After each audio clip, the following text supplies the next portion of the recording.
Hi guys, alam mo, kung tatanungin mo ako, para saan ba talaga ang bahay? No? So basically, para sa akin, ang bahay ay para sa pamilya mo. Isipin mo yung pagod ka na, galing ka sa trabaho, nakasakay ka sa jeep, tapos pag uwi mo sa bahay, may magbubukas ng pinto, ayan, dyan pala yung anak mo, di ba? Para sa mga single naman, pag uwi mo sa bahay, may kama ka kaagad na mahigaan. Or para sa mga married couple naman, pagpasok mo ng bahay, nandyan yung asawa mo. O diba?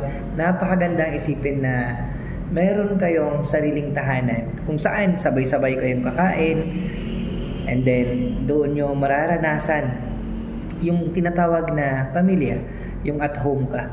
Dito mararanasan nyo yung pag-iyak, pagtawa, mga malulungkot at masasayang memories ng pamilya mo. Kaya nga kung nagtatrabaho ka para sa pamilya mo, siguro ito na yung sign para kumuha ka ng sarili mong bahay or mag-invest ka ng unit sa mga subdivisions. Kahit maliit lang, hindi naman kailangang bongga. Hindi rin naman kailangan na mamahalin ka agad. So, ang mahalaga, nakapag-start ka. Tandaan mo, ginagawa mong mga bagay na ito para sa sarili mo, para sa pamilya mo, or para sa future family na meron ka or magkakaroon ka in the future. Anyway, kung kailangan mo ng tulong, narito lang ako. Ako nga pala si Al Sarmiento, your trusted salesperson. Ako yung magiging kasangga mo, magiging kapartner mo sa pag-avail or sa home buying journey mo.